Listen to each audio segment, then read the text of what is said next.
Je vais dire que c'est de sa faute, elle m'a déconcentré.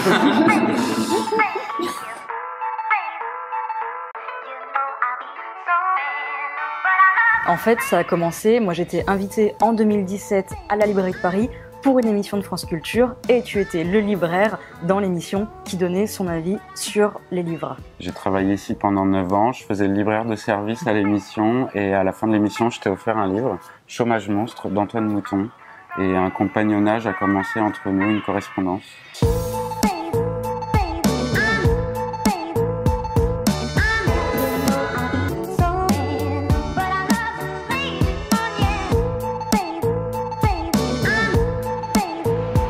Depuis 3-4 ans, il y a une effervescence autour de cette poésie-là en librairie qu'on n'avait pas connue en France depuis Prévert. Qu'on n'avait pas connu en France depuis Prévert et qui est notamment a été connu par Roupicor, puisque depuis Prévert, en France, il n'y a pas eu de recueil plus lu que celui de Roupicor qui s'appelle Lait et miel.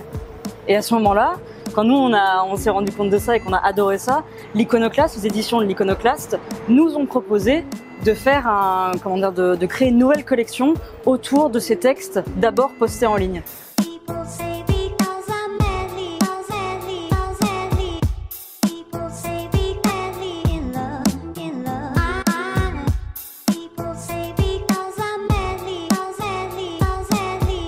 J'avais jamais osé rêver à vraiment faire un recueil. J'osais pas assumer ce costume-là. Et en fait, avec la simplicité de notre rapport à tous les trois, comme j'étais en train d'en écrire pour Daria, et ben je te les ai envoyés dans un premier temps sur Facebook, comme ça, des petites copies de trucs.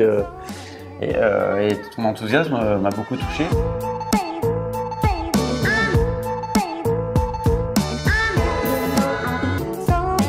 Je n'osais pas trop vraiment de commencer à faire des collages, mais j'étais beaucoup inspirée par Alexandre Rodchenko qui travaillait avec Mayakovsky, qu'on aime tous les deux. Et je me suis dit, bon, pourquoi pas, je vais essayer. Ça m'a beaucoup plu d'inventer une image, de partir d'une image déjà existante et d'inventer une nouvelle image.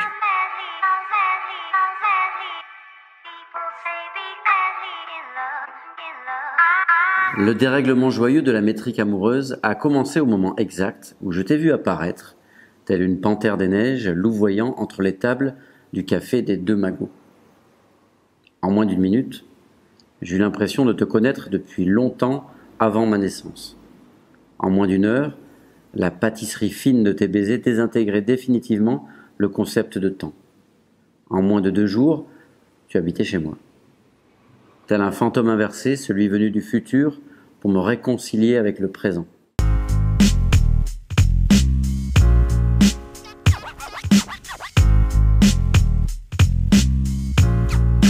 Comment tu es venu, toi, à cette écriture et au slam ? Écoute, je suis venue à l'écriture assez tôt, finalement.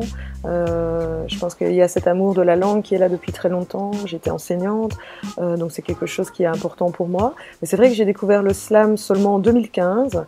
Et puis après, j'ai découvert le milieu littéraire, poétique, le milieu de l'édition belge à ce moment-là aussi. Et le fait de monter sur scène et de créer des textes pour la scène, ça modifie ton écriture ?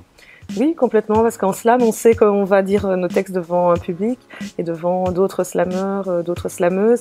Et donc, ton écriture est tirée vers l'oralité dès le départ. Donc, il y a du rythme, il y a du souffle, il y a de la respiration, dès ta table d'écriture, en fait. Et c'est le même système qui te demande d'être violé sans faire de vagues, le même système qui te demande de te serrer la ceinture sans faire tout un ramdam autour de ta précarité, le même système qui te demande de gerber, de vieillir, de crever sans salir la moquette, le même système qui débaptise un tunnel Léopold II par-ci et qui rebaptise une place Lumumba par-là pour que tu fermes un peu ta gueule. Et c'est le même système qui s'accommode parfaitement des centres fermés, des jungles, des bidonvilles sous le périph' et des enfants qui grelottent dans la boue et des hommes nus à ses frontières. Alors oui, d'accord, on écrit de beaux poèmes pour le 8 mars, mais so what? Oui, d'accord, on se casse, mais pour aller où?